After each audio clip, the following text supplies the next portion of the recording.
Buenas tardes, nosotros, el grupo conformado por Gilbert Dursey y mi persona, Ever Segovia, le vamos a exponer sobre los contratos consensuales en el derecho romano. Para comenzar, primeramente vamos a definir lo que son los contratos consensuales. Los contratos consensuales son aquellos que no requieren de la observancia ni de la datio rei, sino exclusivamente ellos requieren es el consentimiento o voluntad de las partes. Puede ser de forma expreso o tácito, o per epistulam o per nuntium. Dentro de estos contratos consensuales tenemos lo que es la compra-venta, el arrendamiento, la sociedad y el mandato. Primeramente vamos a comenzar con el contrato de compra-venta. Este contrato de compra-venta es un contrato que en la antigua Roma se hacía entre el vendiditor y el entor, el vendedor y comprador en este caso, que ellos tenían que acordar de mutuo acuerdo realizar la compra-venta. Dentro de las características de esta compra-venta tenemos primero la consensual. Consensual, porque es un consentimiento o una voluntad expresa entre el vendiditor y el entor. Como segunda característica está lo que es sinalamático perfecto. El sinalamático perfecto se refiere a que tanta obligación tiene el vendiditor como el entor. Es decir, tanta obligación tiene el comprador como el vendedor. También tenemos como tercera característica oneroso. Es oneroso porque se da la prestación y la contraprestación. Es decir, se entrega la cosa que se está vendiendo y se paga un pretium. Es decir, el acuerdo del precio para obtener la propiedad o la cosa. De buena fe. De buena fe porque allí existen dos acciones. La acción venditi y la acción enti. También como quinta característica está lo que es el jus gentium, es decir, esto tiene su origen en el derecho de gente. Continuando, vamos a exponer sobre los elementos de la compra-venta. Continuando, vamos a exponer sobre los elementos de la compra-venta, que son tres: la capacidad, el objeto y la forma. La capacidad se refiere a la capacidad jurídica que tiene que tener tanto el vendiditor como el entor para establecer este contrato de compra-venta. Como segundo elemento tenemos el objeto. El objeto viene a darse en lo que se acuerda de dar la cosa y recibir por ella un pago. Y la forma lo que se requiere como formalidad allí es el consentimiento o voluntad de las partes. Es lo que en ese entonces en Roma se solicitaba.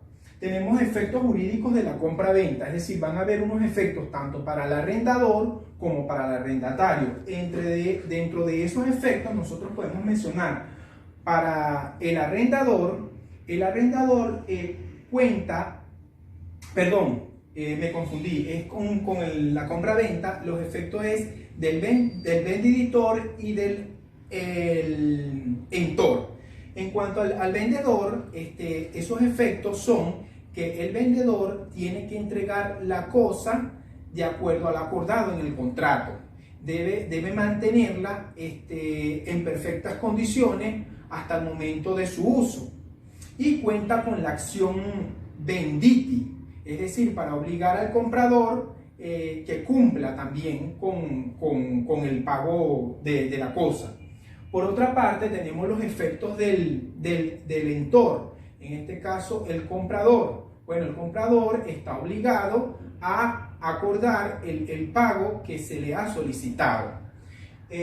También el comprador cuenta con la acción enti, es decir, en dado caso que el vendedor no le quiera cumplir, él puede tomar esa acción para hacer valer su derecho.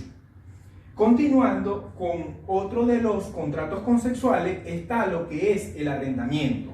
El arrendamiento es un contrato entre un arrendador, en este caso en la antigua Roma se le denominaba locator, y el arrendatario. El arrendatario era el conductor. Entonces ellos establecían de que se daba una propiedad o un bien para disfrute y el locator lo entregaba, y en este caso, bueno, el arrendatario acordaba el pago. Tenemos unas características. Estas características del arrendamiento van a ser también similares al, vamos a decir en dado caso, a la compra-venta, pero el consensual, bueno, es un consenso entre un arrendatario y un arrendador, que acuerdan arrendar un bien y por ello va a percibir una renta. Es inalámbrico perfecto, bueno, porque tanta obligación va a tener el arrendador como tanta obligación va a tener el arrendatario. Está garantizado la equidad allí en cuanto a derechos. Tenemos que también va a ser oneroso porque en este caso va a haber un cambio de el disfrute o goce de una cosa y por ello se va a percibir un dinero o una renta. Tenemos que también es de buena fe porque allí tanto el comprador como el vendedor cuentan con dos acciones: la acción locati y la acción conducti, y también es originario del derecho de gente o del jus gentium. Continuando con el arrendamiento, vamos a hablar sobre los elementos del arrendamiento, que en este caso son tres, que tienen que ver con la capacidad, con el objeto y con la forma.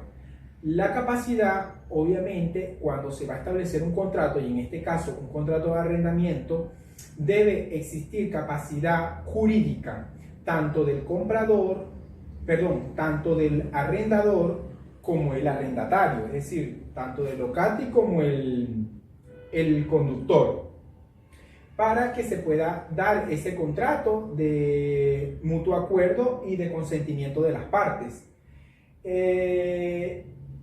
Después de la capacidad tenemos lo que es el objeto.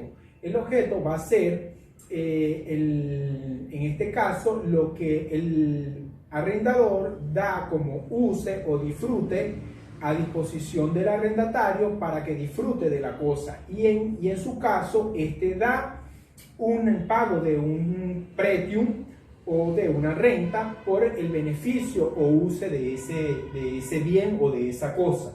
Y por último, la formalidad no es más que el consentimiento o voluntad que debe existir tanto del locati como el conductor. Por último, para finalizar con lo que me corresponde de exposición a mí y darle luego paso a mi compañero Gilbert, me corresponde lo que son los efectos jurídicos del arrendamiento. Los efectos jurídicos del arrendamiento, hay unos efectos tanto para el arrendador como para el arrendatario. Es decir, en este caso, los efectos del arrendador. El arrendador debe entregar la cosa en óptimas condiciones. Cuenta con la acción locati, dado que puede accionar en el momento de que el arrendatario no cumpla con el contrato previsto. También el arrendador debe pagarle, en este caso, al arrendatario por algunas mejoras, algunas cosas que el arrendatario realice sobre el bien o sobre la cosa. Dentro de los efectos que corresponden al arrendatario está que debe pagar el precio o la renta acordada para el disfrute del bien. Y el arrendatario cuenta con la acción conducti en dado caso que tenga que hacer valer su derecho y cumplir las obligaciones al arrendador. Y en este caso, otro de los es que el arrendatario debe entregar la cosa en dado caso que ya no la vaya a utilizar en óptimas condiciones, tal como se la dio en este caso el arrendador. Y en el derecho clásico, bueno, el arrendatario no estaba obligado a pagar daños o mejoras que fueran por casos fortuitos o casos externos que fueran de otra índole. Eso es lo que me corresponde a mí. Le daré el pase a mi compañero Gilbert para que continúe con el resto de los contratos consensuales. Mi nombre es Gilbert Dulcey. Voy a continuar con el tema de la definición de la sociedad y definición del mandato. La sociedad en Roma no da personalidad para una persona moral. ¿Qué ocurre con esto? Que la responsabilidad es de parte de cada uno de los socios. A eso nos referimos en la definición de la sociedad. Cuando hablamos de la característica de la sociedad, hablamos de lo consensual, de sinodalmático perfecto, oneroso y de buena fe. Hablamos de lo consensual, el consentimiento de parte de cada uno de los socios. Cuando hablamos de sinodalmático perfecto, es la obligación que tiene cada uno de los socios con la sociedad. Cuando hablamos de oneroso, es cuando los socios tienen un bien en el fondo común, hacen un bien al fondo común. Y de buena fe es que cuando los socios tienen... Cuando hablamos de buena fe es cuando hablamos de una acción procesal que puede ser utilizada por cada uno de los socios cuando pueda. Clase de sociedad. Según las aportaciones, según los fines, según las aportaciones, las clases de sociedad son tres. Trabajo, bienes y mixto. Muy bien, cuando hablamos de efectos jurídicos de la sociedad, nos quiere decir que todos los socios tienen la responsabilidad de la administración de la sociedad, tanto sean sus bienes de valor, en las inversiones, en los contratos, todos los socios tienen la responsabilidad como tal de la sociedad. También tenemos la extinción de la sociedad.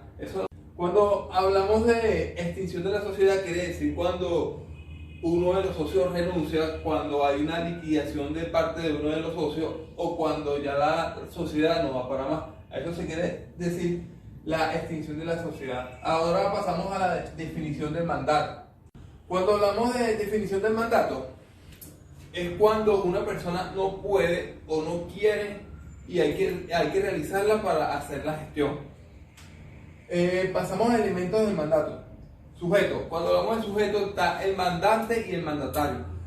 El mandatario es quien acata las órdenes del mandante. El objeto. El objeto es algo jurídico, un negocio jurídico que sea lícito, que sea totalmente legal. Cuando hablamos de la formalidad. Cuando hablamos de formalidad no es más que hablar del consentimiento de las partes, de ambas partes. Entonces entramos en características del mandato. Consensual. Cuando hablamos de consensual es el consentimiento del mandato y mandatario. Sinalagmático. Eventualmente cuando el mandante ordena al mandante, eventualmente, no es siempre. Es gratuito porque si en algún momento se llegara a cobrar, sería nulo, sería totalmente nulo, por esto es gratuito. Y de buena fe es porque... Y finalmente, cuando hablamos de buena fe, es cuando cada parte tiene una medida procesal para el cumplimiento del mandato. Ya bueno, esto sería todo por nuestra exposición, la parte del compañero Weber y mía. Espero le guste, profesor, y que tenga feliz tarde.